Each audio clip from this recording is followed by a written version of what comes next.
Welcome to Linden World. 5 years ago, we had a rudimentary version of Second Life running, which was called Linden World at the time. Our avatar was affectionately called Primitar. Notice that his arms and legs are made entirely of primitives. We couldn't render anything other than a primitive and a few special objects in those days. Notice at my feet a rock. Our walk animation was somewhat less sophisticated than it is today. You can see in the distance various buildings. These were auto-generated by the server side. They weren't actually constructed by anyone. You can also see various objects that I threw into the display just for illustrative purposes. We had mouse look then, but we were very gun-focused. So every avatar in the system had a gun. You had energy. You could throw grenades. Notice that the only way to terraform is to drop grenades on the land. We spent a lot of time dropping grenades on the land to terraform. Grenades could also interact with physical objects. Andrew spent a lot of time getting objects to fracture in an interesting way. You'll see the objects bouncing on the ground. That's an effect called popcorn that we did to test the physics engine. Any object on the ground would be thrown up into the air every second or so. In the distance, you can see trees, some rudimentary roads that were created with primitives. Even then, everyone could fly. Notice the little blue jet animation, although our flying animations and sort of buoyancy effects were less efficient then, or less interesting then than they are now. This is a close-up of one of Philip's buildings. This was when we were trying to decide if Second Life was going to be primarily an open natural landscape or a more city-like space. We did then have the shout animation. That was me saying hello. At the time, we had a very different approach to natural life. These are the trees at the time, which are actually fairly similar to the trees now. However, we didn't do any level of detail reduction. We also had water simulation in those days, which we had to eliminate because it was too computation and bandwidth intensive to transmit. You can see the surface of the water bubbling up and down as I drop grenades into it. You can also see the terrain underneath it being modified.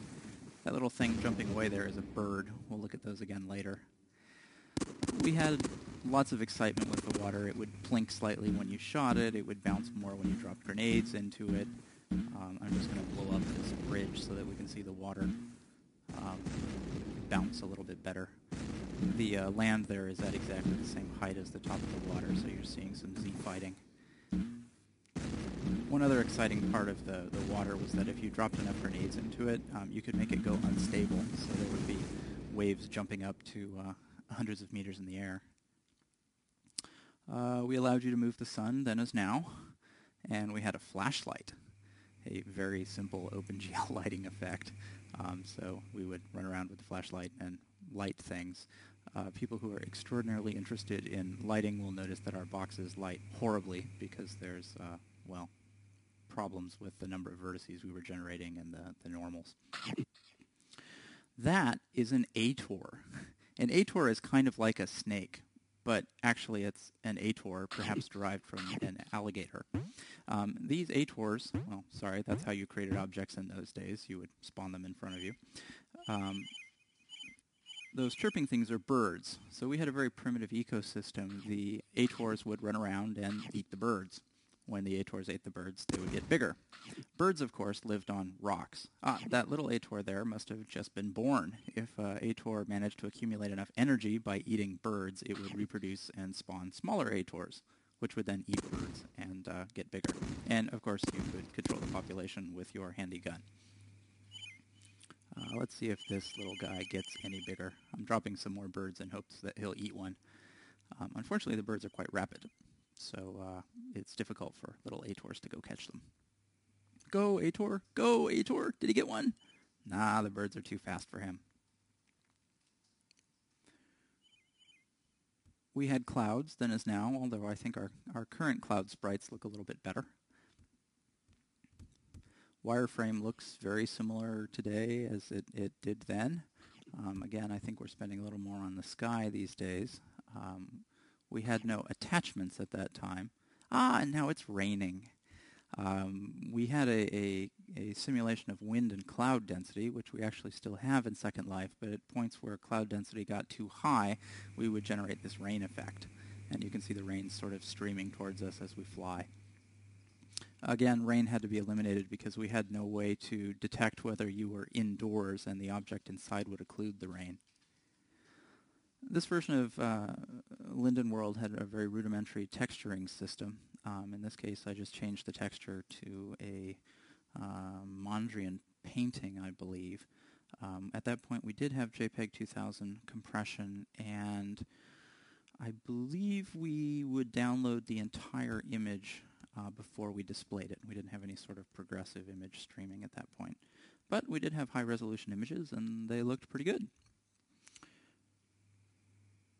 From there, we had a lot of work to do. We needed more realistic avatars, better walking.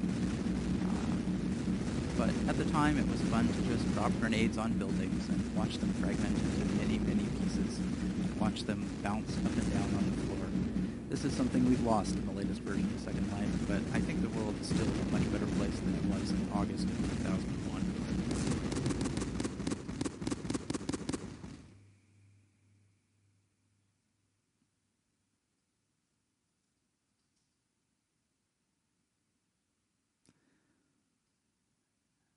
And that's where we were.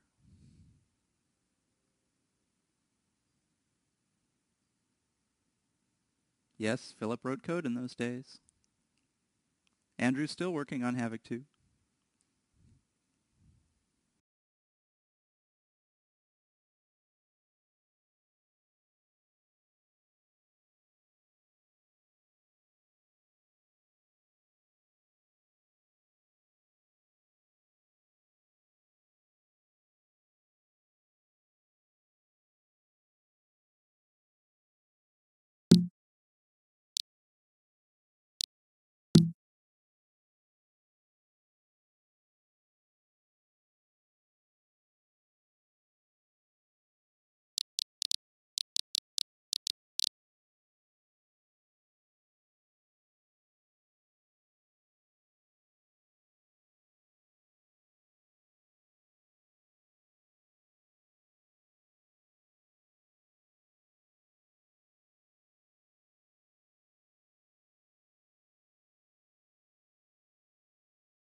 'Twas a mining town called Golden Gulch, while the West was yet untamed.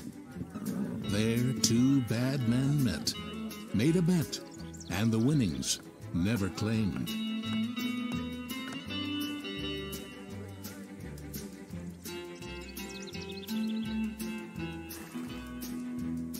The boys had ridden into town one payday afternoon to line the bar at the Lucky Star, which was Dandy Rand's saloon. Now, the dandy was an ornery cuss, if by chance you made him sore. His only law was the lightning draw of the heavy guns he wore. On his watch chain hung a dozen bells of the finest silver spun, each tiny bell for a man that fell when the dandy drew his gun.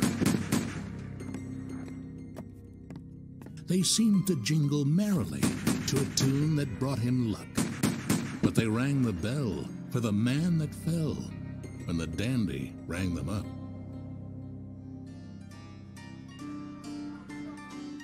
Well, the boys had finished a round of drinks when the barroom door swang wide, and a man walked in with a reckless grin and a funny cat-like stride. On his dusty boots were golden spurs, his face was lean and brown, and at each hip the well-matched grips of 6 guns holstered down. I've come to waste some shells on a man they say whose draw is quick with a chain of silver bells. A dozen bells for a dozen men buried somewhere on the plain. It's my intent to beat that gent. I've come for the dandy's chain. Well, the dandy faced the stranger's gaze. His coat was buttoned tight. A gun swang free above each knee, but the bells were hid from sight. So, it's the dandy silver bells on which your heart is set. That's a fancy pair of spurs you wear. Would you care to make a bet? The silver bells for the golden spurs. I'll warn you from the start, you'll lose that bet, and all you'll get is a bullet through the heart. If the dandy tries, they'll find him dead, with a chunk of lead placed neat between the eyes.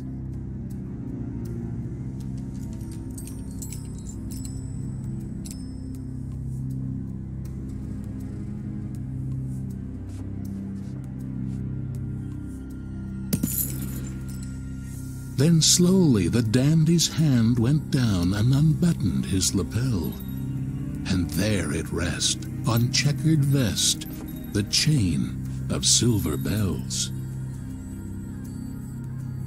The stranger watched with narrowed eyes. The time had passed for talk. He hadn't drawed, but his hands were clawed, like the feet of a diving hawk.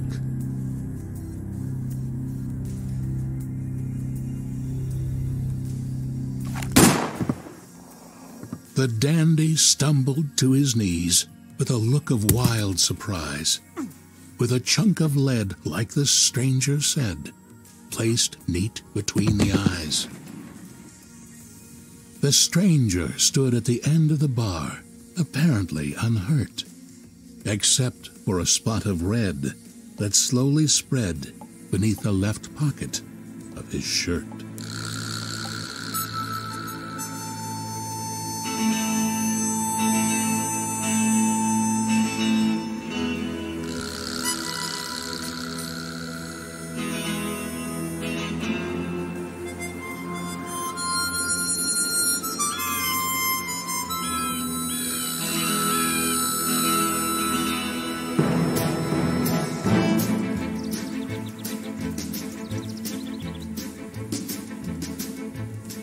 The Golden Gulch is a ghost town now.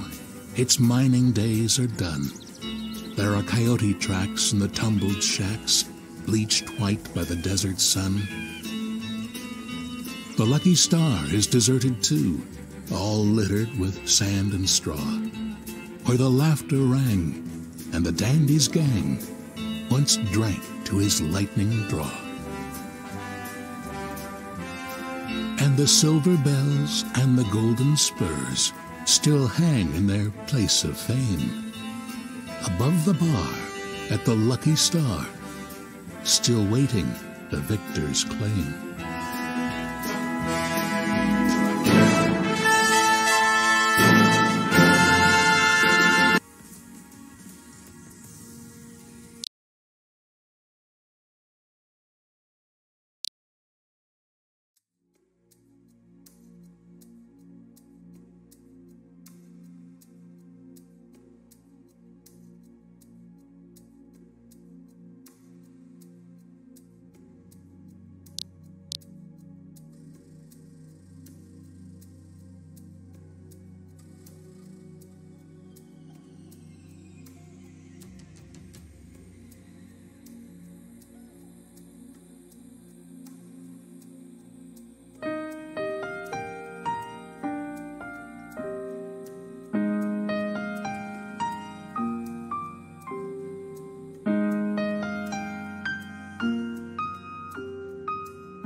Stephen Emmanuel Poulos, Brandon Jerome Powell, Antonio Pratt, Gregory M. Perzois, Wanda Ivelisse Prince, Everett Martin Proctor III, Carrie Beth Progan, Sarah Prothero Redheffer, David Lee Pruen, John Foster Puckett, Robert David Pugliese, Edward F. Polis, Patricia Ann Puma, Hemant Kumar Mutur, Edward R. Pycon, Christopher Quackenbush, Lars Peter Qualden,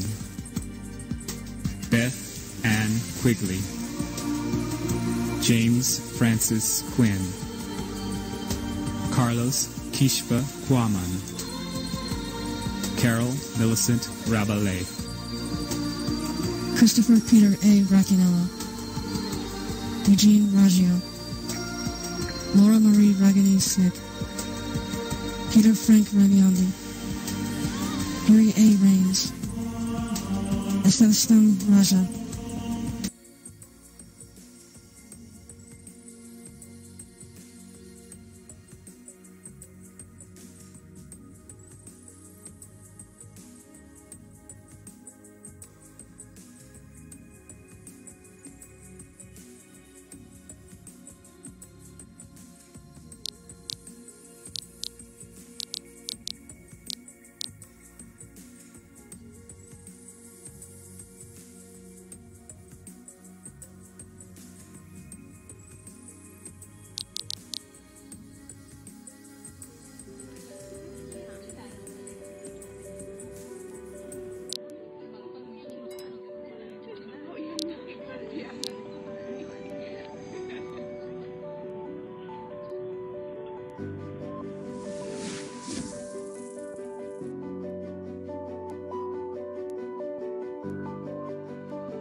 Second Life is always going to be compared to other games or MMOs in terms of graphics. Before mesh imports, you were limited. You could think of prims as flat square paper, and you're folding it to build what you want. Mesh imports, like you're given scissors and some tape. This will bring high-end content into SL from professional developers and regular users. We started with a house just because pulling something like that off, it's one of the more difficult things to do, you know, a curved roof and stuff like that.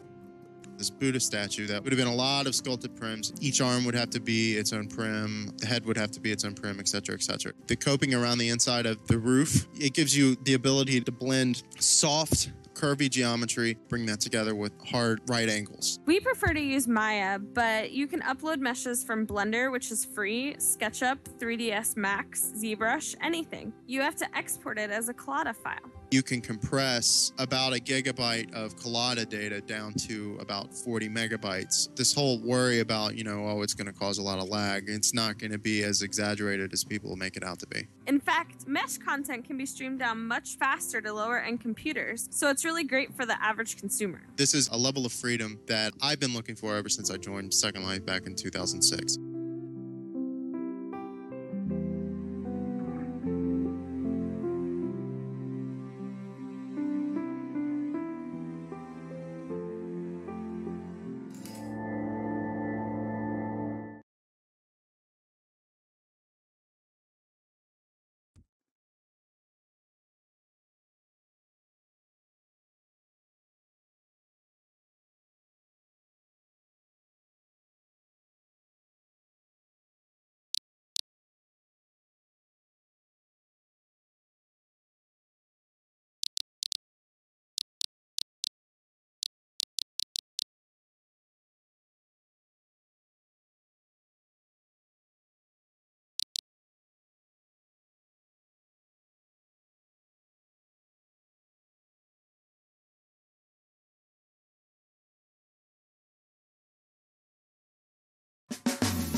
Hey, what's this place?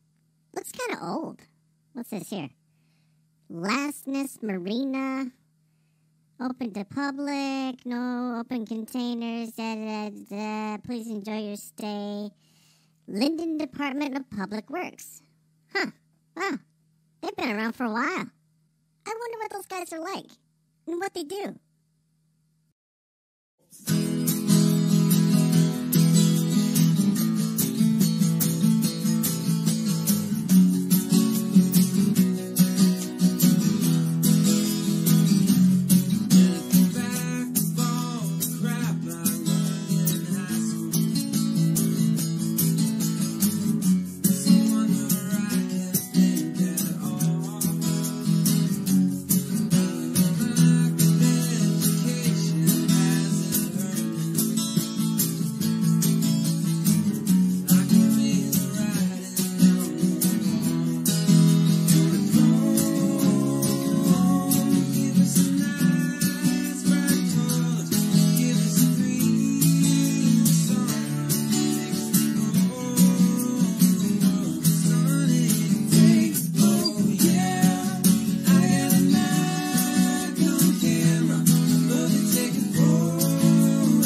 Welcome to Linden Labs Project Sunshine.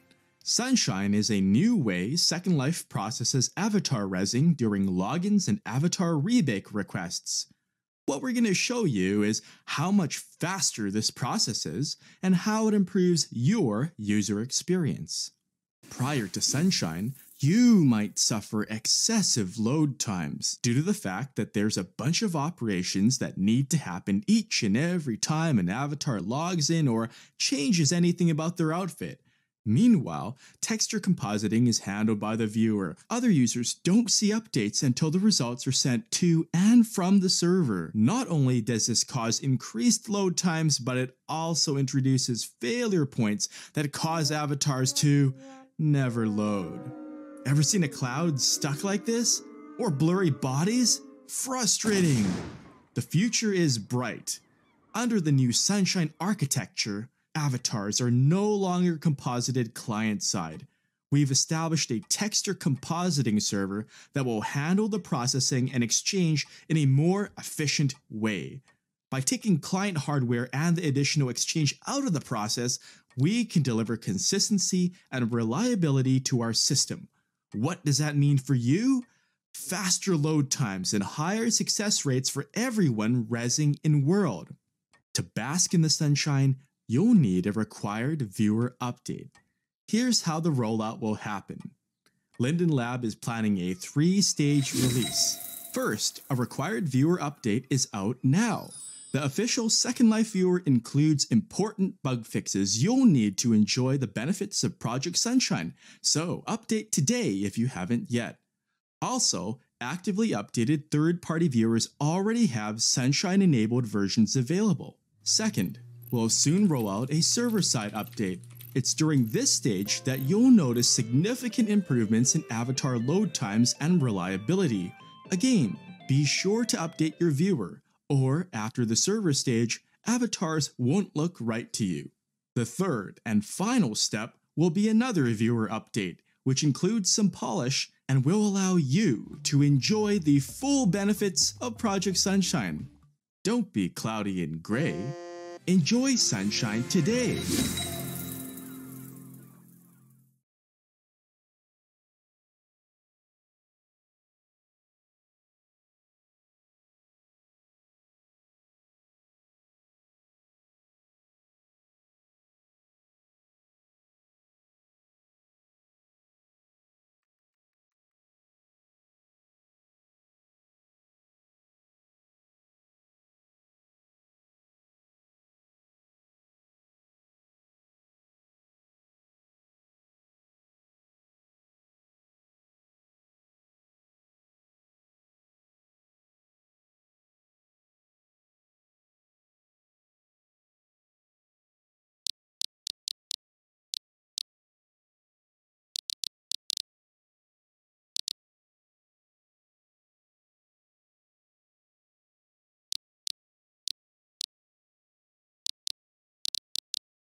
Second Life has long been a popular platform for game and experience creators.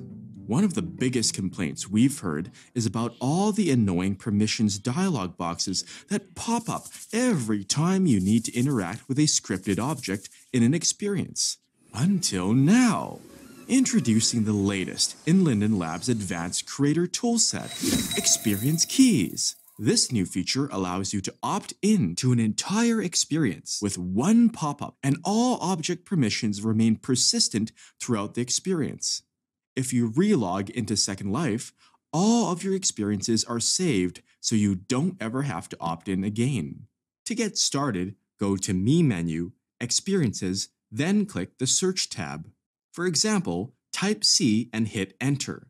The columns show experience content ratings, names, and owners. If you want to view adult and moderate experiences, change the max content rating. Click View Profile to learn more about an experience before teleporting there. If you've created an experience, be sure to fill this out to inform visitors and effectively promote it. The cornfield looks interesting, so let's check it out. Cool! Notice, I opt into the entire experience once and can now play without interruptions. When I get killed, it teleports me back to the starting area without asking me for my permission. It simply feels like a more immersive experience. Also notice when I teleport away from the cornfield, it's scripted to seamlessly detach stuff specific to that experience. We realize that experience keys can offer tremendous value to existing Second Life experiences. We also know that it's a very powerful tool in the wrong hands. For example, Wolfman want cotton candy object, but Wolfman get launched sky high instead. Aroo! That's why we've done extensive work so you can easily manage your experiences. Want to leave an experience after accepting it? Simply open the Experiences window and go to the Allowed tab. Click on the experience, then click Forget, and it will have to ask you to opt in again, or if it's abusive, block to deny its permissions. If you're not sure which experience is causing you trouble, use the Events tab to see what's affected you recently. To report abusive content, click the Report Abuse button, and the forum is auto-filled to help our support team pinpoint and discipline abusers as necessary. Make sure you fill out any other details that apply so we have a better understanding of what's happened to you. We take abuse seriously. Experience Keys is in its final development phase, and we're looking for high-quality experiences to beta test this toolset. We need your help to stress test these features and demonstrate how easily experiences can be converted. We'll provide the documentation, a link to the project viewer, and supply one of the first keys available to you. For details on how to apply, simply email us and tell us all about your Second Life experiences. Space is limited, so act now before all slots are filled.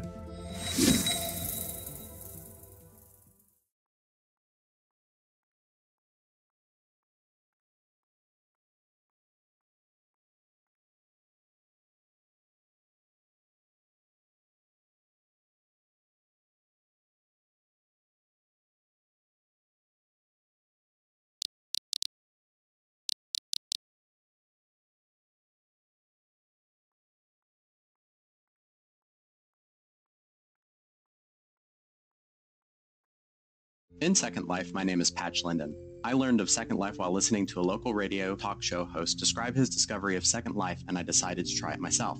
I was hooked on the first login.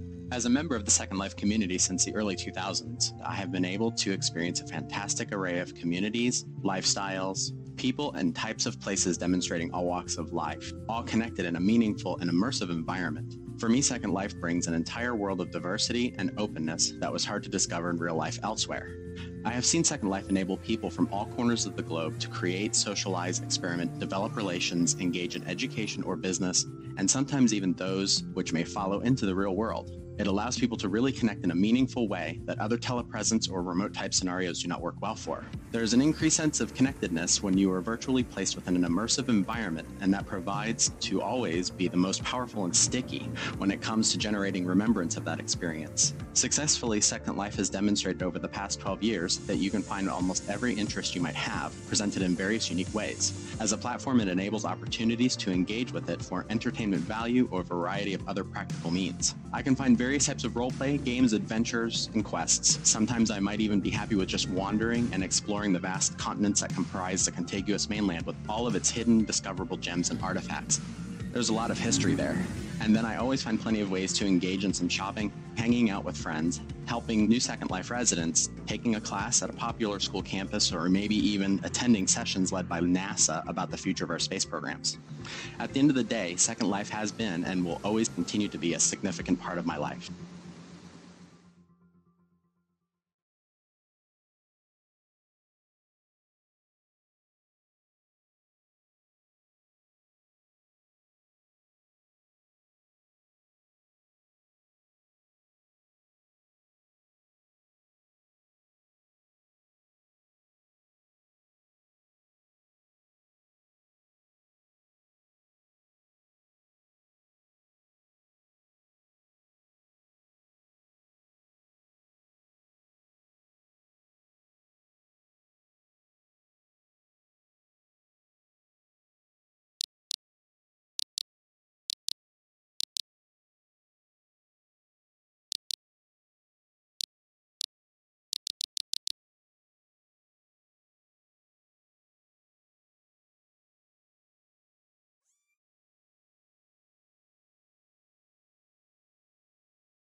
Your liquid refreshment, sir?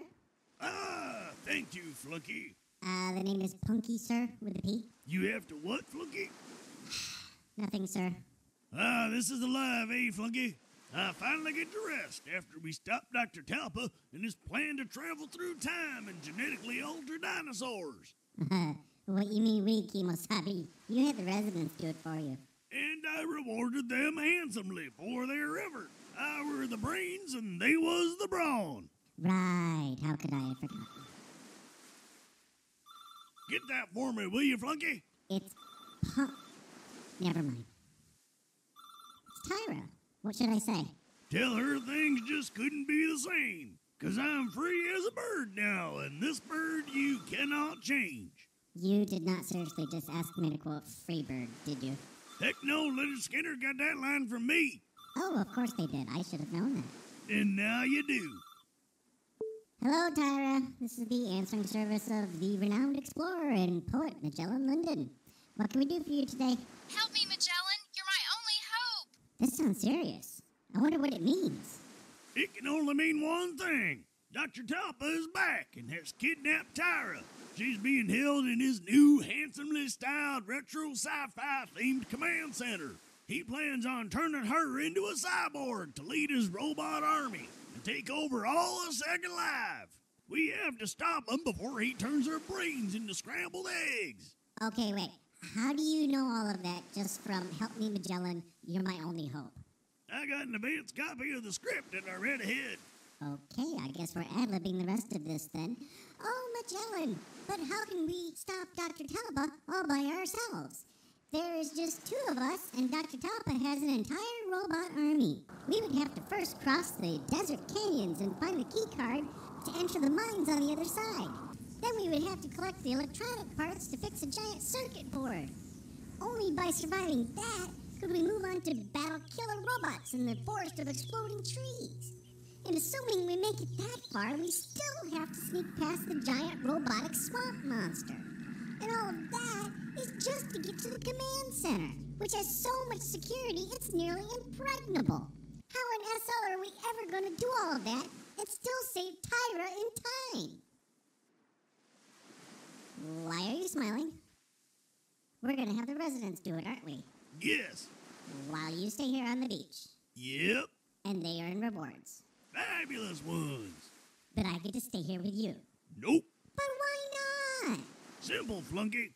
We need to film action shots of someone playing the game and dying a painful, untimely death over and over. If you'd read ahead in the script, you'd have known that. But why me? And it's Punky. Why can't you get that? Punky, Punky, Punky.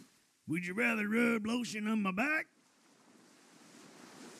Flunky is on his way to the portal park. See ya. Consider that your first fabulous reward.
Wait a minute, this video is how long?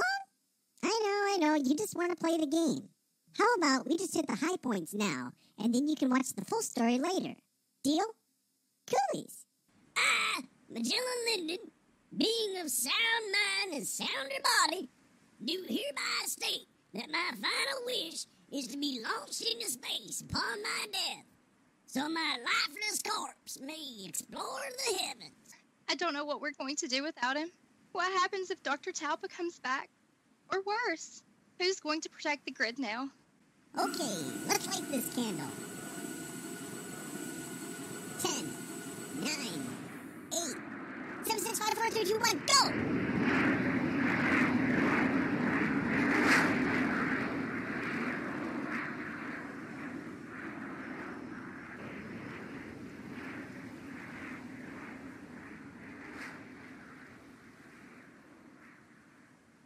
Where's the kaboom? There's supposed to be an earth-shattering kaboom. Punky! I didn't find it funny. I did. And you are... I am Ruth. Who? Oh no! That's Ruth! Ruth was the very first Avatar ever. The Lindens took away my one and only joy in this second life. They turned me into a cloud of all things. So I have returned to retake my throne and rule all of Second Life with my lovely daughter by my side. What? Oh, Princess Tyra, how soon we forget. You are a princess. Son of a biscuit. Come with me and rule over all. No. What? I said no. I have the ability to flood this grid with mischievous creatures of ancient magic whose antics will cause havoc in ways rivaling your worst nightmares. I will defend this grid from you or anyone else. So be it. Punky, I will fend off Ruth. You have to find those creatures and capture them before they destroy everything. What? Me? Yes, you. Now go, before it's too late. What are you looking at? I don't have the first clue in capturing anything. The only thing I ever catch is a cold. How am I supposed to do this all by myself? Punky, use the residence, Punky. Use the residence. Of course. I'll use the residence.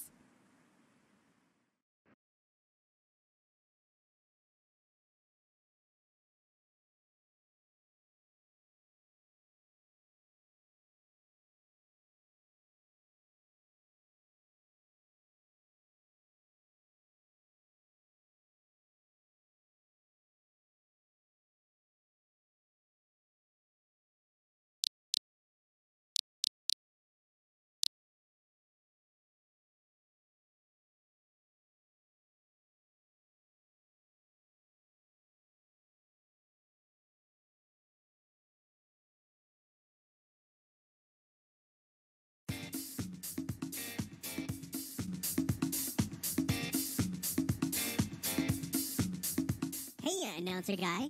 What you doing? Why, I'm not doing a thing, Punky. How about you? I was catching glitches for Tyra, but I feel like taking a break. Do you always talk like that? Like what, Punky? Like, never mind. Oh, I know what we can do. We can play Linden Realms. Have you ever played it? Of course I have. I play all the time. I love getting dizzy on the Sunspire. It's better than a 7-day, 6-night stay in beautiful downtown Rancho Cucamonga. Rancho Cucamonga? What are you talking about? I don't really know. I just like saying Rancho Cucamonga. Sure. Okay. Anyway, how about we do that? That sounds scrumptious. To the Portal Park. Da-na-na-na-na-na-na, Portal Park.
Oh my, this isn't anything like beautiful downtown Rancho Cucamonga. Enough with the Rancho Cucamonga for a minute. We got bigger problems here. This is terrible. What happened? I don't know, Punky. Let's look for some clues. We'll find a clue in no time. I am highly observant. Sign. What? Ow. Right. Highly observant. Let's see. We've got some grass. Oop, look out for that rock. A rock? Whoops-a-daisy. Some burning trees. Crystals. A rock monster. Rock monster? Run! Is that a clue? Nope, no clues here. But it might be a clue. Definitely no clues here. Over the hill. Plenty of clues over there. Crap. Go, go, go, go, go, go, go. Okay, let's see if we can find some of these clues. Jinkies, that looks like one over there. You did not just say jinkies. What is it? Why, it's a coffin. It's a big coffin. It's a big coffin with wings. It's a big coffin with wings and rocket engines. Oh no, Magellan. And when we look behind door number 1... No, don't. Ew. It's empty. Okay. So, what happened was... Someone must have stolen his body. They did? I mean, they did. Yeah, that's it. But who? That's a very good question. Wait, what is that? It's a beer can. Yes, a beer can, because when you want beer in a neat and convenient travel-size package, think beer can. Well, of course there's a beer can. This was Magellan's coffin, you know. Look, it has writing on it. Zoinks! What does it say? Zoinks? Really? Dude. It says, that comment of yours in PaleoQuest is pretty handy. How do you like your precious Linden realms now? Ha ha ha. Signed, Ruth. Wow, she really is mad. So she has Magellan's body. She must have used the coffin to intercept the comet and redirect its path to firebomb Linden realms. You need to let everyone else know what's going on here. I have to get this can to Tyra right away. This evidence is pretty hot. My pleasure, Punky. Well, not pleasure, but you know what I mean. Yeah, I do. That's what scares me sometimes. Okay, I'm off. Be sure to tell everyone what to expect when they get here. Thank you, Punky. Well, first they'll go through an amazing teleport in the Portal Park, which will bring them to the warm and fiery landing zone in beautiful downtown Linden Realms. Be sure to bring some marshmallows so you can toast your s'mores over the remains of Tyra's workshop. And be sure to pack a respirator as you make your way through the smoky haze of the magnificent Sunspire. When you're done with that, escape the dust and debris if you can by taking a relaxing jaunt through the Shattered Cavern. Just watch out for those bone-crushing rocks. If you thought the fireballs in Devil's Canyon were frustratingly majestic before, wait until you see them now that they look like everything else. And for some real fun and excitement, launch a flare. You should be able to see it. Maybe. Or hopefully someone will. And remember, all the while you'll be earning Linden dollars as you fumble through the marvelous smog of stunning Linden Realms. Courtesy of nobody's friend, Ruth.